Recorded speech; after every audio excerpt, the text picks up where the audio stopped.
What is zebrafish? Zebrafish belongs to the Cyprinidae family, which consists of more than 2,000 species.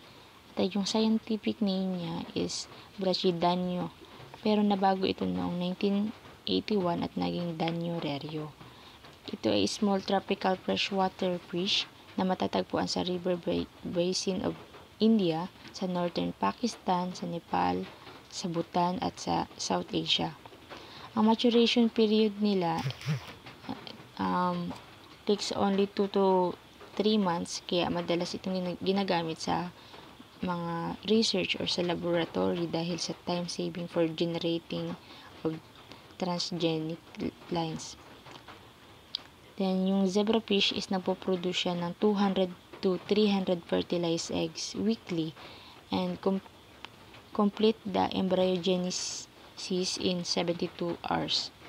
Sa pigmentation naman, yung embryos start about 30 to 72 hours post-fertilization. What is zebrafish assay?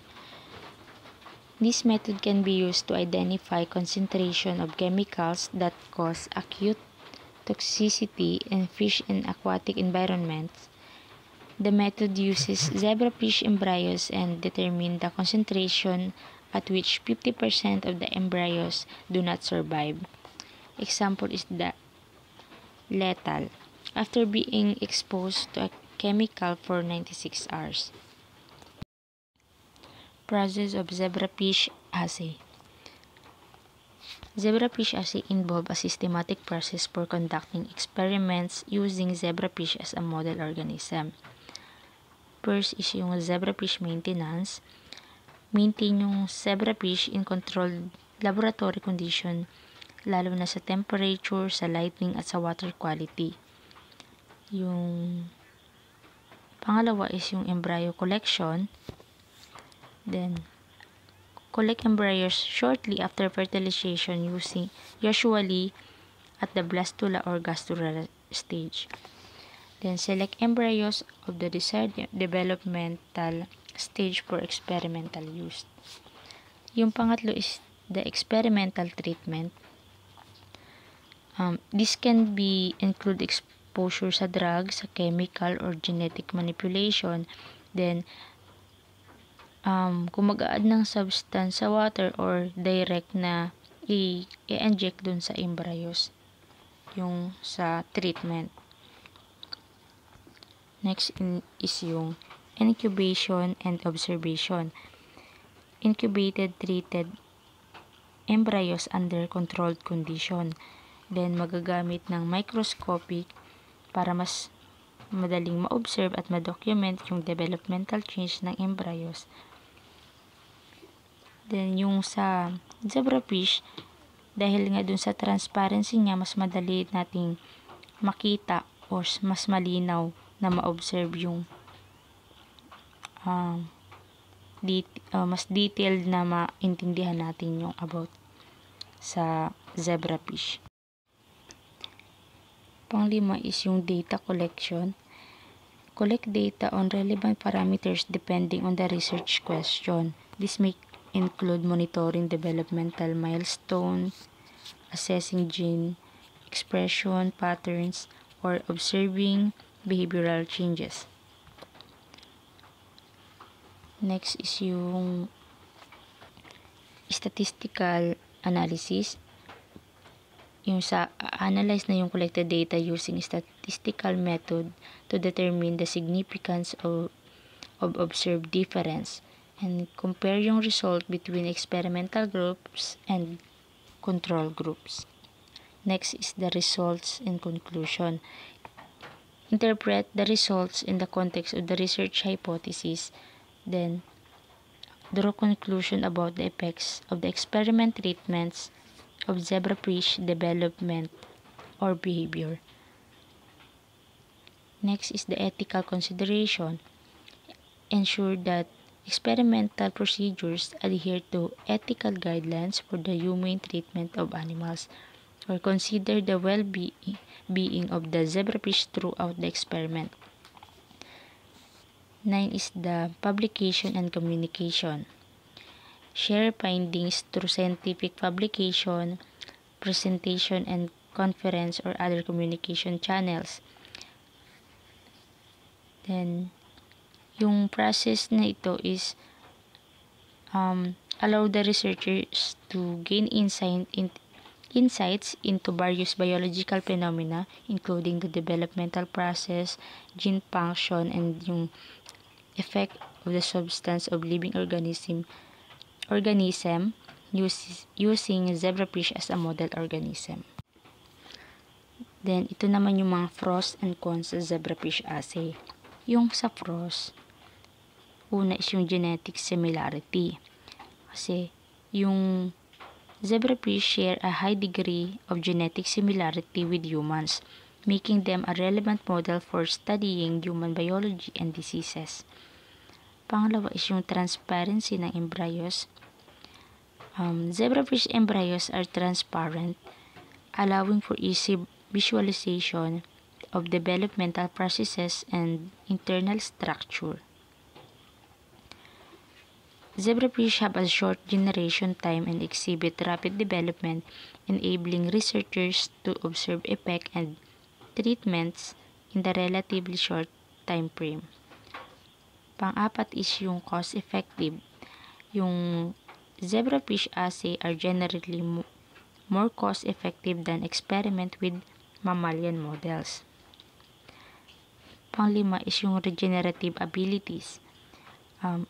Zebrafish exhibits impressive regenerative capabilities, providing insight into tissue regeneration that may application in regenerative medicine. 6 is yung ethical consideration. The use of zebrafish in research is often considered more ethical acceptable due to their small size and lower level of sentience compared to mammals. Sa cons naman, una is yung limited complexity. Zebrafish have a simpler physiology compared sa mammals and limiting their ability to model certain aspects of human biology accurately. Pangalawa is yung evolutionary differences. Despite genetic similarities, there are evolutionary differences between zebrafish and human, potentially affecting the applicability of findings to humans. Next is the immune system variation. Zebrafish have a unique immune system and their response to infection or immune challenges may differ from mammals. Next is limited behavior complexity. Zebrafish behavioral response may not fully represent the complexity of human behavior, limiting the study of neurological and physiological aspects. Next is the availability of specific antibodies. Antibodies for specific zebrafish proteins may be limited compared to those available for more extensively studied mammalian species. Next is the environmental sensitivity. Yung zebrafish is masyadong sensitive sa environmental condition na pwedeng maka-apekto dun sa magiging results ng studies. Next is yung challenge in genetic manipulation. While zebrafish are genetically tractable, certain genetic manipulation can be more challenging compared to other model organisms. The zebrafish assay has several medical implications, contributing valuable insights to various areas of medical research.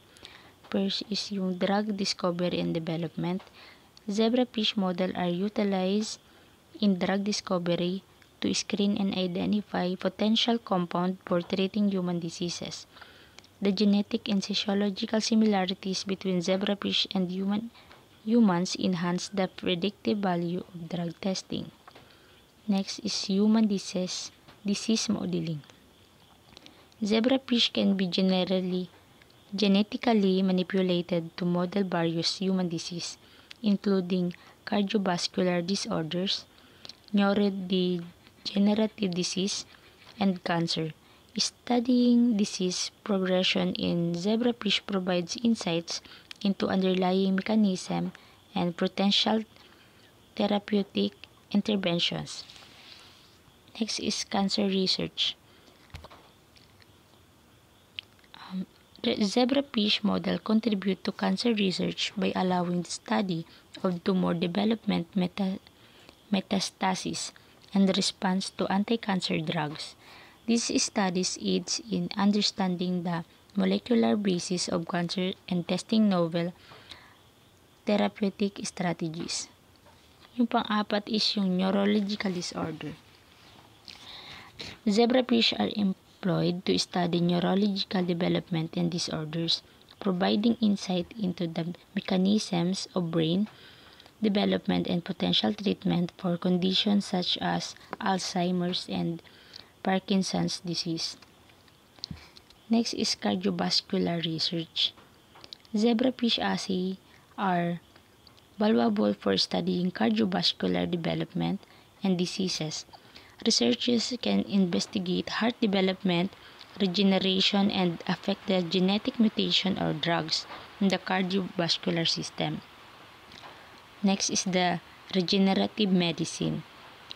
Zebrafish are known for their regenerative capabilities, especially in regrowing fins and heart tissue. Understanding the molecular and cellular mechanism involved in regeneration may inform regenerative medicine approach for humans. Next is genetic disorders. Zebrafish are genetically tractable, making them suitable for modeling genetic disorders. Studying the effect of specific gene mutations in zebrafish contributes to our understanding of these disorders and potential therapeutic strategies. The last is the toxicology studies. Zebrafish assays are used in toxicology studies to assess the potential toxicity of chemicals and drugs. This information is crucial for evaluating potential risks to human health and environment. In summary, the zebrafish assay plays a pivotal role in advancing our understanding of human health and diseases. Its contribution to drug discovery, disease modeling, and various medical research areas make it a valuable tool with broad medical implications.